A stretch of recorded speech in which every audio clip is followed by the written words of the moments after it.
राम राम भाई सभी को। आज हम सीजीएल के जो प्रीवियस ईयर पेपर है 2024 के उनके ऊपर अपन बात कर रहे हैं। आज जो पेपर मैं सोल्व करवा रहा हूँ वो हमारा पेपर है आपके पास में 9 तारीख को जो पेपर हुआ था 2024 को इवनिंग शिफ्ट का 4 से 5 वाली शिफ्ट का ये पेपर है। ठीक है, आप देख लेना। पेपर में सबसे बेहतर अप्रोच क्या हो सकती है आपकी, आप क्या सोचते हो, हम उसी के ऊपर बात करेंगे। पेपर हल करने से पहले आपको जब सब कुछ आना चाहिए, मैं आपको बोल रहा हूँ बेसिक भी आना चाहिए, शॉर्टकट भी आना चाहिए, तभी आपका सिलेक्शन के चांसेस ज़्यादा बढ़ते हैं। तो आपके पास में जो पहला क्वेश्चन है ये वाला था, क्लियरशियन सेल्स में एक साड़ी जिसका अंकित मूल्य 10,490 रुपये था मेरे भाई। भाई आपके पास में जो एमआरपी था मेरे भाई 10,490 था। इसको कुछ डिस्काउंट देके बेचा गया, मतलब इसका जो एसपी है वो कितना है 9,441। इसमें से इसको घटाएंगे तो कितने का डिस्काउंट मिला, तो आप बोलोगे कि सर 1,049 रुपये का डिस्काउंट मिला। ये डिस्काउंट कहाँ से मिला मेरे भाई, ये डिस्काउंट यहाँ से मिला मेरे भाई 10,490 से। भिन्नों को प्रतिशत में बदलेंगे तो 100 से गुणा करेंगे तो ये इससे कट गया, ये इससे पूरा पूरा कट गया, मतलब 10%। 2 नंबर का आपका राइट आंसर है। उम्मीद है ये बहुत आसान प्रश्न था, सब लोगों का हुआ होगा, और यहाँ पे जिसने गलत किया मतलब उसकी तैयारी बिल्कुल नहीं थी। 2 नंबर का प्रश्न ये बिल्कुल आसान है। A pipe can fill an overheaded tank in 12 hour but due to leakage at the bottom the tank fill in the 18 hour. If the tank is full, how much time will it take for it becomes empty due to leakage?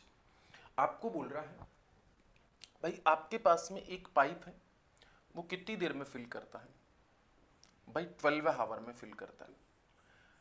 And A leakage pipe तो ए minus B, and fill कितनी देर में हो रहा है 18 our में। अब तो हमको क्या निकालना, first of all total work create करना, जो इन दोनों का आप एलसीएम ले सकते हो। 12 एंड 18 का एलसीएम हो गया 36, तो आपके पास में एफिशिएंसी कितनी होगी 12 3 जा 36 और 18 2 जा, मतलब आपके पास में जो ए का वैल्यू 3 है, इसका मतलब बी कितना खाली करेगा, 1 खाली करेगा, तभी तो जाके 2 ही होगा। अब आपके पास में मेरे भाई बी के बारे में पूछा गया कि जो खाली करने वाला टैंक है, रिसाव करने वाला टैंक है, वो कितनी देर में खाली कर सकता है भरे हुए टैंक को। तो 36 आवर टोटल है, 36 टोटल है, 1 घंटे में 1 खाली करता तो कितनी देर में करेगा 36 घंटे में मेरे भाई। क्लियर है, कोई दिक्कत परेशानी यहाँ पे। 2 नंबर का। अच्छा ये प्रश्न कैलकुलेटिव प्रश्न था, बहुत ज्यादा मेहनत नहीं करनी। यहाँ पे आपके पास में क्या था, 3 डिजिट का आपके पास में क्या है मेरे भाई, 3 डिजिट की आपके पास में क्या है मेरे भाई, एक नंबर दी हुई है यहाँ पे, और कैलकुलेटिव प्रश्न था। कुछ बच्चे इसको छोड़ के भी आए होंगे। यहाँ पे आपको पूछ रहा था निकटतम पूर्णांक, अप्रोक्सीमेशन पूछ रहा था मेरे भाई। तो अप्रोक्सीमेशन पूछ रहा था तो मैं आप लोगों को हमेशा बताता हूँ अप्रोक्सीमेशन में अप्रोक्सीमेशन ही लगाया करो। बहुत सारे बच्चे इसको छोड़ के आए, पर क्यों छोड़ के आए मुझे नहीं पता, तो मैं आपको बता देता हूँ मेरे भाई। आपके पास में डिस्काउंट में यही बताया था मैंने, ए प्लस बी और प्लस का ए बी डिवाइड बाई 100, यही बोला था ना मेरे भाई। आपके पास में 12% की इंक्रीज होता है और फिर 23% का इंक्रीज होता है। भाई पहले 12% इंक्रीज होता है, फिर 23% इंक्रीज होता है, और फिर देखो 23 और 12 का मल्टीपल आना चाहिए आप लोगों को। अगर आपको नहीं पता तो देखो 230 तो 1 हो गया मेरे भाई, 230 तो 1 हो गया, और 23 दूनी 46 1 हो गया, 23 दूनी 46 1 हो गया, ठीक है ना। तो कितना हो गया आपके पास में 6 7 और 2, मतलब 2.76 के आसपास हो गया ये वाला। अगर यहाँ पे इन दोनों को मल्टीप्लाई करूंगा तो 2.76, और डिवाइड बाई ये 100 लगा दी तो पॉइंट हटा दी। अब देखो ये 25 और 10 35 और 2 37, अब 37 से ज्यादा है ये, तो 38% मान लू मैं अप्रोक्सीमेशन में कि 38% इंक्रीज हुआ। अब आपके पास में जो दूसरी संख्या वो 34% की कमी आ रही है, तो दूसरे वाली में 34% की कमी आ रही है, तो +38 माइनस का 34%, और यहाँ पे देखो प्लस और माइनस को मल्टीप्लाई करोगे तो माइनस। अब आपके पास में ऊपर इन दोनों को मल्टीप्लाई करोगे, अब मल्टीप्लाई करने में आपको बड़ी प्रॉब्लम आती है, तो मैंने आपको बोला कि 2 डिजिट का मल्टीप्लाई करना है, तो इन दोनों को मल्टीप्लाई करो, 8 चौक 32, इन दोनों को करो 9। अब यहाँ पे देखो 8 तियां 24 और 4 तियां 12, तो कितना हो गया 36। मतलब आपके पास में 2 9 और 9 और 3 12, मतलब आपके पास में 12.92 हो गया, 12.92 हो गया, तो लगभग 13 ही मान लूं मैं। तो अब आपके पास में देखो ये कितना हो गया 4 प्लस का, और यहाँ पे आपके पास में -13, तो आपके पास में कितने का डिक्रीज हो रहा था, 9% की कमी आ रही थी। मतलब अप्रोक्सीमेशन था और बहुत ज्यादा समय नहीं लगना था। मैंने आपको बोला था कि आप वैदिक मैथ्स पढ़ा करो, जिससे कि आपको कैलकुलेशन वाला पार्ट अच्छा लगे। मेंस वाले विद्यार्थी भी ध्यान रहे, वैदिक मैथ्स में आपको कैलकुलेशन कैसे सिखाई जाती है ये आपको आनी चाहिए, और बेसिक कैलकुलेशन आपको आनी चाहिए। उम्मीद है आपको ये बात समझ में आ गई होगी। अच्छा ये वाला, इसमें बहुत आसान है, मैंने आपको कोऑर्डिनेट ज्योमेट्री पढ़ाया था तब बताया भी था मेरे भाई, जब भी आपके पास में मेरे भाई लाइन एक तो ऐसे होती है, मतलब आपके पास में इंटरसेक्टिंग होती है, तब इनका सॉल्यूशन होता है unique solution. Unique solution, unique solution, ठीक है ना। और आपके पास में, मैं इक्वेशन किसकी बात कर रहा हूं, मैं 2 इक्वेशन की बात कर रहा हूं, मतलब इस वाले की बात कर रहा हूं, यहां पे लिख दे रहा हूं मेरे भाई। आपके पास में देखो ये a1x प्लस b1y और plus c1 is equal to 0। दूसरा आपके पास में a2x plus b2y plus c2 is equal to 0, ठीक है ना। ये मैंने x1 लिख दिया होगा, ये y1 लिख दिया होगा, इसकी कोई दिक्कत नहीं, y मान लेना। ये 2 इक्वेशन है। अगर आपके पास में ये ऐसे इंटरसेक्टिंग लाइन है, प्रतिच्छेदी लाइन है, तो सॉल्यूशन जो होता है, सॉल्यूशन होगा वो केवल और केवल एक होगा, यूनिक होगा, केवल एक हल होगा। और मेरे भाई आपके पास में इसमें क्या होता है, a1 divide by a2 is not equal to b1 by b2 होता है, कोई दिक्कत। और अगर मेरे भाई आपके पास में समांतर लाइन होती है मेरे भाई, आपके पास में ऐसे पैरेलल लाइन होंगी, ये 2 समांतर लाइन होंगी, तो यहां पे आपके पास में नो सॉल्यूशन आएगा। सॉल्यूशन क्या आएगा, नो सॉल्यूशन, ठीक है ना। और मेरे भाई आपके पास में a1 divide by a2 is equal to b1 by b2 और not equal to c1 by c2, ठीक है ना। आप वीडियो जाके देख सकते हो कोऑर्डिनेट ज्योमेट्री का, मैंने इसमें बता रखा है सारी चीजें। और मेरे भाई अगर ओवरलैपिंग लाइन होंगी, मतलब एक लाइन इसके ऊपर फिर दूसरी भी इसी के ऊपर, है ना, दूसरी भी इसी के ऊपर, तो यहां पे आपके पास में अनंत हल होंगे, इन्फिनिटी सॉल्यूशन होंगे। और आपके पास में a1 by a2 is equal to b1 by b2 is equal to c1 by c2 होता है। अब हम आपको यहाँ पे पैरेलल लाइन की बात कर रहे हैं। अब मेरे भाई पैरेलल लाइन की बात कर रहे हैं, इसका मतलब आपके पास में क्या होना चाहिए मेरे भाई, आपके पास में ये एक इक्वेशन है, इसका मतलब इसका 4 ऊपर हो जाएगा, डिवाइड बाई इधर आपके पास में k-2 हो जाएगा, इसके बराबर होता है k-2 और डिवाइड बाई आपके पास में कितना हो जाएगा 9। क्रॉस मल्टीप्लाई करूंगा तो यहां पे हो गया k-2 का होल स्क्वायर बराबर 36, मतलब k-2 इज इक्वल टू कितना हो गया +-6। इसका मतलब माइनस नहीं लूंगा मैं, माइनस क्यों नहीं लूंगा, क्योंकि आपके पास में जो k का वैल्यू वो ग्रेटर देन 0 है, नेगेटिव है ही नहीं।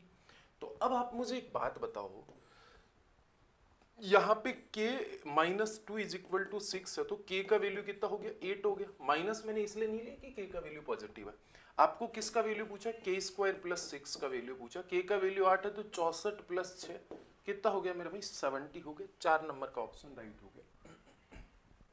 चले, ये बात बता दी मैंने। इस वाले प्रश्न में कुछ था ही नहीं। 18,000 रुपए की एक राशि थी, उसने एक बैंक में 5% वार्षिक साधारण ब्याज की दर से 7,000 रुपए।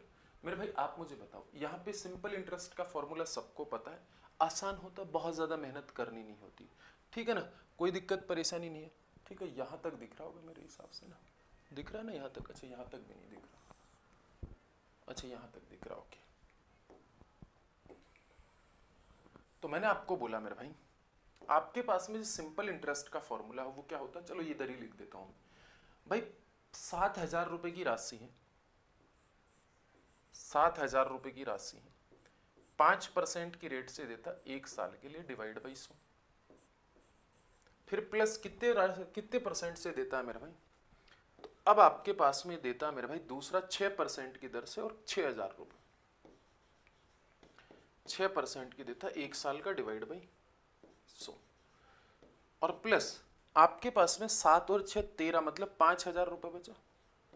ये बोल रहा है कितने परसेंट से दूं, कितने परसेंट से दूं कि मेरे पास में जो धन है ना वो 1160 रुपये हो जाए। इसका मतलब देखो 2 जीरो से तो 2 जीरो कट गया सब में, और 1 जीरो से 1 जीरो कट गया, 1160 है ना, 1 जीरो से 1 जीरो कट गया, कोई दिक्कत परेशानी यहाँ पे, आसान है। अब यहाँ पे देखो 7 पंजे 35 और 6 6 36, और यहाँ पे हो गया आपके पास में 5 आर, मतलब आपके पास में हो गया 36 और 35 70 71 प्लस का 5 आर, और इज इक्वल टू 116। तो 5 आर इज इक्वल टू कितना हो गया मेरे भाई 45, और आर इज इक्वल टू कितना हो गया आपके पास में 9%। तो 9% की रेट ऑफ इंटरेस्ट होगी। आसान है, ऐसे प्रश्न आप आसानी से कर सकते हो, एकदम रद्दी प्रश्न हुआ करते हैं। मुझे पूरी उम्मीद है कि इस वाली बात में आपको कोई दिक्कत नहीं। ये वाला प्रश्न मैं हमेशा जब भी ये प्रश्न बताता हूँ, आपको पता होगा, दिख रहा होगा, कोई दिक्कत नहीं, मैंने स्क्रीनशॉट लिया है, हाँ बिल्कुल दिख रहा होगा, ठीक है। हाँ, ओके। मैं जब भी ये प्रश्न बताता हूँ तो मैं एक अलग नजरिए से बताता हूँ मेरे भाई। मैं हमेशा आपको बोलता हूँ कि आपके पास में जब 6 नंबर के प्रश्न पे चलो, तो आपको मैंने एक बात बताई है हमेशा, जब भी मैंने ट्रिग्नोमेट्री पढ़ाई है, आप मेरे वीडियो जाके देख लेना, आपके पास में साइन स्क्वायर थीटा और plus cos square theta is equal to 1 होता है। अगर मैं इस वाली बात को इधर ले जाऊं तो आपके पास में sine theta 1 minus cos square theta, इसका मतलब आपके पास में sine theta into sine theta, और ये आपके पास में ए स्क्वायर माइनस बी स्क्वायर का फॉर्मेशन बन गया, तो 1 माइनस कॉस थीटा, और आपके पास में 1 प्लस कॉस थीटा। तो आप ध्यान रखना मेरे भाई, आपके पास में एक साइन को इधर रख दिया तो नीचे कॉस को लेके आ जाएंगे, प्लस वाला ले जाओ या माइनस वाला ले जाओ, इधर 1 plus cos theta divide by sine theta. मेरे भाई ऐसे ही इस बार कोस को लेके गए ना अपन, तो ऐसे ही साइन को लेके जा सकते हैं। मतलब मैं आपको ये बोलना चाह रहा हूं, मतलब मैं इस बात को ऐसे भी तो कर सकता हूं कि cos square theta is equal to 1 minus sine square theta. मतलब मैं आपको ये भी तो बोल सकता हूं ना मेरे भाई आपके पास में कि cos theta into cos theta is equal to 1 minus sine theta और 1 plus cos theta, sorry 1 plus sine theta. Okay, तो आपके पास में cos theta divide by 1 minus sine theta is equal to 1 minus sine theta divide by cos theta, ऐसा लिख सकता हूं। तो आप ध्यान रखना, साइन और कोस जब साथ आए तो आपको रेशनलाइजेशन करने की जरूरत नहीं है। Sign theta divide by 1 minus cos theta, अगर इसको पलटूंगा तो सिर्फ और सिर्फ सिंबल चेंज होगा, ऊपर कोस आएगा तो नीचे साइन आएगा, ऊपर साइन आएगा तो नीचे कॉस आएगा। तो यही तो वाला प्रश्न है, अब इसमें रेशनलाइजेशन करने की जरूरत थी नहीं। अगर ये बच्चा, कोई बच्चा मेरे से पढ़ा होगा ट्रिग्नोमेट्री, उसका 1 सेकंड का भी प्रश्न नहीं होगा कि भाई sir sine theta divide by 1 plus cos theta है, इस बात को मैं क्या लिखूंगा 1 minus cos theta divide by sine theta. ए है तो आप ए लिख लेना। तो कौन से वाला ऑप्शन होगा 4 नंबर इस बात का सही होगा, प्लस से माइनस हो जाएगा, पलटेंगे इन्वर्स करेंगे। अगर आप नहीं पढ़े हुए होगे तो आप इसमें क्या करोगे, ऐसे करोगे कि सर ऊपर नीचे क्या कर दो, मल्टीप्लाई कर दो, ऐसे ऐसे मल्टीप्लाई कर दो सर, ठीक है ना। तो क्या ही मतलब है इस बात का, ऊपर नीचे माइनस माइनस का मल्टीप्लाई कर दो, ये फिर वापिस से साइन हो जाएगा, एक साइन से एक साइन कटेगा, फिर भी यही वाली बात आएगी, ठीक है ना। तो इस बात का कोई महत्व रह नहीं जाता। अगले वाली बात समझो, ये वाला प्रश्न है, कैलकुलेटिव प्रश्न था, तो अब उम्मीद करता हूं आपको समझ में आ जाएगा। देखो मैं इसको इधर गुणा करूंगा तो आपके पास में कितना हो गया, जब मैं इस बात को इधर गुणा करूंगा तो देखो 7 चौक 28 साइन आ गया, ठीक है ना, और इधर किया तो कितना हो गया 45 साइन आ गया। 28 में से 45 गया तो कितना हो गया आपके पास में, 45 में से 28 चला गया तो कितना हो गया आपके पास में मेरे भाई, 15 में से 8 गया तो 7, और इधर गया तो कितना हो गया 1, 17 आ गया। मतलब आपके पास में मेरे भाई 17 साइन आ गया, 17 साइन थीटा आ गया। इधर देखो प्लस का 16 और इधर देखो माइनस का 10, इधर आएगा तो आपके पास में 16, 10 और 16 26, 26 कॉस थीटा। इसको इधर ले जाओ, इसको इधर ले जाओ तो साइन थीटा का जो value, sign theta divide by cos theta का जो वैल्यू हो गया वो 26/17 हो गया। सही लिखा हूं ना मैं, कोई दिक्कत थोड़ी, देख लेना एक बार। यहाँ पे 28 और यहाँ पे 45 साइन, बिल्कुल सही है। तो ये हो गया मेरे भाई 17 साइन और इज इक्वल टू 26 कॉस मेरे भाई, तो 26/17 हो गया। अब यहाँ पे मैं वैल्यू रखूंगा, ये 10 का ही वैल्यू हो गया। अगर ये 10 का ही वैल्यू हो गया तो आप देख लीजिए, अगर यहाँ पे मैं 10 स्क्वायर का वैल्यू रखूंगा 676 डिवाइड बाई 289, 289, ठीक है ना। कुछ गलत लिखा हूं तो देख लो एक बार, पूरा मैंने मल्टीप्लाई किया नहीं तो आप देख लेना यहाँ पे, ठीक है ना। तो यहाँ पे आपके पास में अगर मल्टीप्लाई करूंगा, यहाँ पे मैं वैल्यू रखूंगा, यहाँ पे वैल्यू रखूंगा, तो ये इस तरफ चला जाएगा तो 5, 10, तो ये नेगेटिव वैल्यू हो जाएगा। नेगेटिव हो जाएगा तो भाई आपको ये देखना चाहिए था इन दोनों में ये आंसर नहीं होगा, ये आंसर नहीं होगा, इन दोनों में से होगा। अब आपके पास में देखिए मेरे भाई, ऊपर बड़ी संख्या है, ऊपर बड़ी संख्या, तो ऊपर बड़ी संख्या, तो ऊपर बड़ी संख्या आनी चाहिए और नीचे छोटी आनी चाहिए, ठीक है। तो यहाँ पे ये वाला हो जाएगा 3 नंबर का। अगर पूरा सोल्व करना चाहते हो तो पूरा सोल्व कर लीजिए। अब पूरा सोल्व करोगे तो आप इसको ऐसे करोगे कि भाई 7 चौक 28 साइन थीटा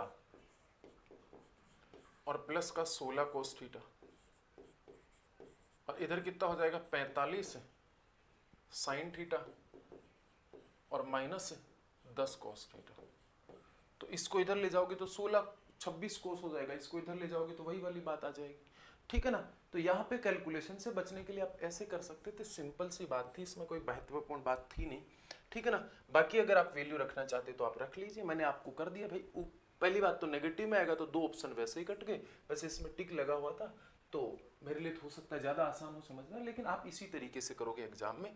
और नीचे छोटी वैल्यू आएगी तो ऊपर बड़ी वैल्यू आएगी, वो भी नेगेटिव की मैं बात कर रहा हूँ तब की।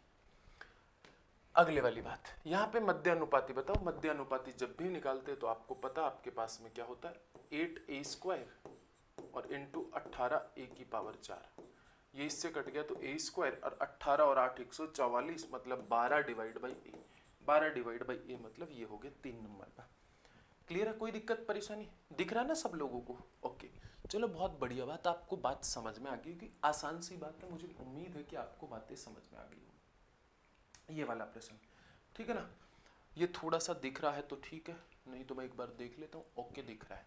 अब यहाँ पे देखिए, इस वाले प्रश्न में कुछ था नहीं, आपको बोला गया था कि दी गई तालिका में अध्ययन करना कि इनमें से 4 वर्षों में 4 कंपनियां यानी C1, C2 और C3 और C4 द्वारा किया गया टी शर्ट का उत्पादन को दर्शाती है। इन चारों के दौरान किस कंपनी की टी शर्ट में औसत उत्पादन सर्वाधिक रहा। अब आप मुझे पता नहीं कैसे करते हो, लेकिन मैं आपको बताता हूँ। भाई देखो, मुझे इस बात का पता चल रहा है कि सभी के एवरेज वैल्यू 240 के आसपास आ रही है। अगर मैं इसका 240 रखता हूं मेरे भाई, 240 एवरेज रखता हूं, तो 240 से कितना ज्यादा, प्लस का 3 ज्यादा, कितना ज्यादा, प्लस का 8 ज्यादा, कितना ज्यादा मेरे भाई, माइनस का 8 कम, कितना, 2 ज्यादा। इसका मतलब 8 से 8 कट गया मेरे भाई, 3 और 2 5, और 3 और 2 5 का मतलब कितना हो गया आपके पास में, 5 का भाग दे दीजिए, मतलब 241 ही हुआ इस बात का। यहाँ पे आपके पास में 240 ही मानूंगा मैं, इसका भी सबका 240 ही मानना पड़ेगा। इसका कितना हो गया, प्लस 4 ज्यादा, इसका कितना ज्यादा, माइनस का 1 कम, यहाँ पे 0 और यहाँ पे प्लस का 4, तो 4 4 8 और 4 4 8 ही हुआ ना मेरे भाई, प्लस 4 ये माइनस 1, तो 4 4 8 मतलब 7, और 7 का मतलब कितना हो गया आपके पास में, 7/5 4 ही होगा ना, 1 2 3 4। ओके तो यहाँ पे भी 4 ही आ गए भाई, 5 का भाग कैसे लगा रहे हैं हम, ठीक है ना। तो 4 का भाग लगाएंगे कितने में, 3 और 2 5 में, ये 7/4, ये 5/4, ऐसे देखिए। यहाँ पे देखो प्लस का 4, यहाँ पे देखिए कितना हो जाएगा मेरे भाई, माइनस का 4, यहाँ पे माइनस का 5, और यहाँ पे माइनस का 10। तो ये तो माइनस होगा, इसको तो छोड़ दीजिए, ये तो हो ही नहीं सकता। यहाँ पे 0, यहाँ पे माइनस का 10, और यहाँ पे कितना हो जाएगा, प्लस का 8, और यहाँ पे कितना हो जाएगा, प्लस का 2। तो ये फिर से कट गया, तो ये 240 ही रहेगा। तो कौन सा ज्यादा है, ये ज्यादा है कि नहीं है, 7/4 है, और ये कितना है मेरे भाई, 3 और 2 5/4 है। तो 5/4 बड़ा कि 7/4 बड़ा, तो 7/4 बड़ा, तो C2 में हो जाएगा मेरे भाई, ये लो 3 नंबर का ऑप्शन C2। तो आप इस तरीके से देखो, पूरा जोड़ोगे ना तो फिर कोई मतलब नहीं है परीक्षा में करने का, ठीक है ना, एग्जाम में करने का। अगर मेंस वाले साथी देख रहे हैं तो आप इसी तरीके से इस ऐसे वाले क्वेश्चंस को सोल्व करना। ये वाला प्रश्न आपके पास में, इसमें पता नहीं क्या दिक्कत आ गई थी आपको, आसान था भाई। आपके पास में एक विभिन्न प्रकार की हेलमेट की बिक्री, जो हेलमेट लगाते उसकी बिक्री के, अब आपको बोल रहा 1999 की तुलना में 2002 में हेलमेट सी की बिक्री में कितने प्रतिशत की वृद्धि हुई। तो 1999 ये रहा, हेलमेट सी की बिक्री 54 हुई। यहाँ पे आपके पास में 2002 में 68 हुई। 68 से 54 कितना बढ़ा मेरे भाई, 6 और 8 14 बढ़ा क्या मेरे भाई, 14 ही बढ़ा ना मेरे भाई। 6 यहाँ पे बढ़ गया, 8 यहाँ पे बढ़ गया, तो 14 का इंक्रीज हुआ आउट ऑफ कितने से, 54 से, और इंटू 100, यही हुआ मेरे भाई। यहाँ पे 7 हो गया, यहाँ पे 27 हो गया। अच्छा, 7/27 का मतलब लगभग 26% आएगा, लगभग 26% आएगा। देखो आप यहाँ पे रखोगे 25, तो 2500 के 100 तो 28 से कम आएगा, और यहाँ पे 2 बढ़ा है तो 2 कम कर दीजिए मेरे भाई, तो लगभग आपके पास में 26 के आसपास आएगा। पहला नंबर का ऑप्शन इसमें राइट था। मुझे उम्मीद है कि आपको बात समझ में आई होगी, ठीक है ना। एग्जाम में आपको ऐसे प्रश्न में ये देखना, आपके पास में 2 कॉन्ग्रेंट ट्राइंगल है मेरे भाई, कॉन्ग्रेंट सर्वांग सम का मतलब, इन 2 ट्राइंगल EFG एंड HIG क्या है आपके पास में, कॉन्ग्रेंट है मेरे भाई, ठीक है ना। तो आपके पास में मेरे भाई एक ट्राइंगल ये वाला है HI और J, ठीक है ना। कॉन्ग्रेंट का मतलब कुछ इस तरीके का सिंबल होगा, और ट्राइंगल EF और J। ध्यान रखना आपके पास में जब भी कॉन्ग्रेंट ट्राइंगल होंगे आपके पास में, तो उनका एरिया साइड सब कुछ बराबर होते हैं, उनका एरिया साइड सब कुछ क्या होते हैं मेरे भाई, बराबर होते हैं। उसमें आपको बहुत ज्यादा मेहनत करने की जरूरत नहीं है मेरे भाई। तो आपके पास में जब भी कॉन्ग्रेंट ट्राइंगल होंगे तो एरिया हो, इनके साइड हो गई, ये हाइट हो गई, एरिया हो गया, सब बराबर होंगे। तो मेरे भाई इसका एरिया 124 दे रखा था, तो इसका एरिया 124 दे रखा था, इसका भी एरिया 124 हो गया। तो बहुत आसान प्रश्न था, सबको दिख रहा होगा, कोई दिक्कत परेशानी नहीं दिख रहा तो चलो दिख रहा सबको ना। ये वाला,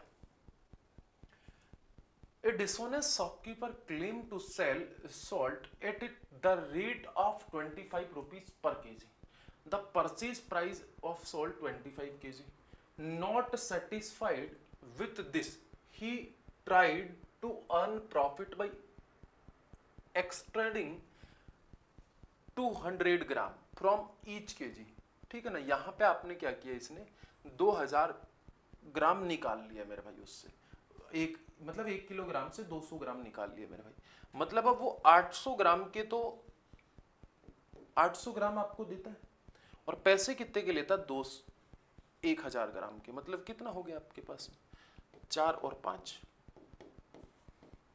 ये तो आसान प्रश्न था, एकदम फुद्दू प्रश्न था। 1/4 इंटू 100 मतलब 25%, 3 नंबर का आपका राइट होगा। ऐसे प्रश्न में आपको समय नहीं लगना चाहिए। एक स्टॉक पोर्टफोलियो में 4 स्टॉक है।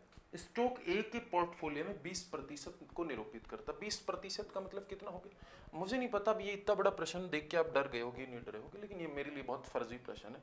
1/5 को निरूपित करेगा, और इसका रिटर्न 6% है मेरे भाई, ठीक है, ठीक है, कोई दिक्कत परेशानी। स्टॉक बी का पोर्टफोलियो 30% है, मतलब 3/10 को निरूपित करेगा, 3/10 को, ठीक है ना। There are 4 stock in stock portfolio. Stock A represent 20% of the portfolio and its return 6%. Stock B represents 30% of the portfolio, ठीक है ना, एंड रिटर्न 8%, एंड रिटर्न कितना परसेंट, 8%, प्लस आगे क्या बोला, स्टॉक सी रिप्रेजेंट 20%, 20% का मतलब 1/5, और ये कितने परसेंट को दिखाता है, द पोर्टफोलियो हैज रिटर्न 4%, क्या है 4%, 4%, सब पॉजिटिव है मेरे भाई अभी तक, और फिर प्लस जो रिमेनिंग 30% है मेरे भाई 3/10, टोटल 100% हो गया, ये नेगेटिव 5 को दर्शाता है मेरे भाई। अब ध्यान रखना, मैं इसे थोड़ा सा 10 बनाने के लिए, क्योंकि सबका बेस सेम बना लूँ, बेस सेम बना लूंगा तो ये कितना हो गया मेरे भाई, 2 से गुणा कर दो, 2 से गुणा कर दो, ये लीजिए, और इसको भी 2 से गुणा कर दो मेरे भाई, ये लीजिए, कोई दिक्कत। तो यहाँ पे नीचे बेस सेम है तो ऊपर वाली बातों को जोड़ दो, 12 और 8 3 24, 36, 36 और 8 कितना हो गया मेरे भाई, 36 और 8 कितना हो गया आपके पास में, 40, 44, 44 में से 15 घटा दीजिए, 15 घटाया तो कितना हो गया, 34 में से 5 29 हो गया मेरे भाई, 29 डिवाइड बाई 10, तो ओवरऑल जो रिटर्न है मेरे भाई एवरेज इनका कितना है 2.9 का, ठीक है ना, चारों का जो एवरेज रिटर्न है वो कितना 2.9 का, खत्म, कोई दिक्कत नहीं। पोर्टफोलियो का ये प्रश्न बहुत फर्जी प्रश्न था, कुछ करना नहीं था,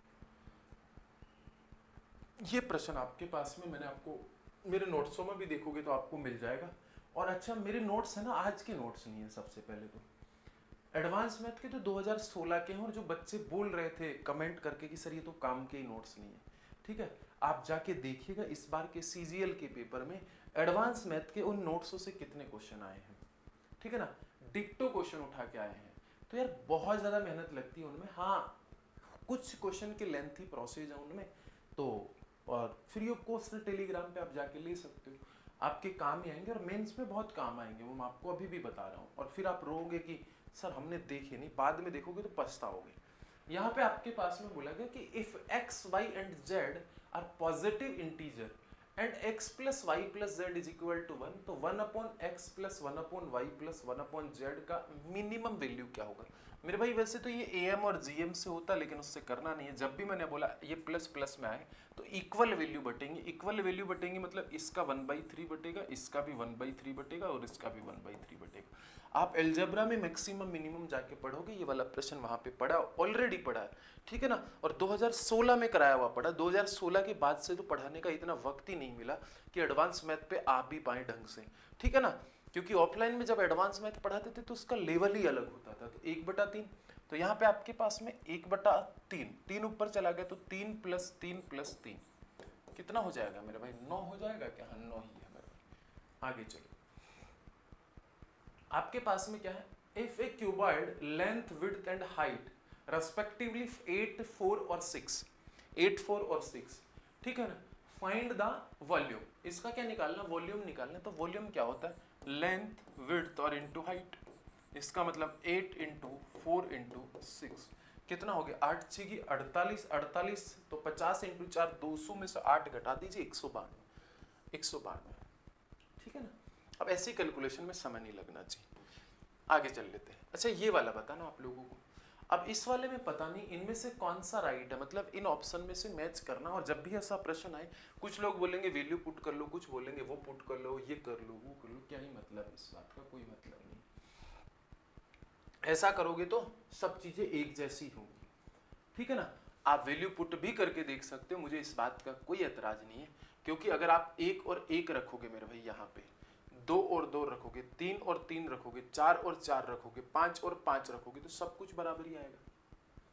5 और 5 रखा तो 10, और इधर भी कितना हो गया 10, मतलब भाई A = B = C हो गया, तो ऐसा हो गया, तो यहाँ पे आप रखते के देख लीजिए A = B = C, भाई यहाँ पे सब कुछ बराबर है, मतलब ये दोनों बराबर होंगे। अब यहाँ पे आपके पास में ये भी A है, ये भी है, यहाँ पे भी सब कुछ बराबर होंगे, तो इस बात का तो कोई महत्व ही नहीं निकलेगा ना, सब कुछ बराबर ही ले लोगे तो, ठीक है ना। तो दूसरी बात, क्योंकि ये भी वैसे ही निकलेगा, फिर ये भी वैसे ही निकलेगा, ये भी वैसे ही निकलेगा, तो इस बात का कोई महत्व नहीं निकलेगा, तो कोई महत्व नहीं निकलेगा, तो सब एक जैसे हैं। तो इसका स्क्वायर कर दीजिए, तो आपके पास में देखो A² + B² और प्लस का 2AB और इज इक्वल टू मेरे पास में कितना 2C², 2 अच्छा 4C² बोल दो, ऐसे बोल दो, ये बोला गया आपको।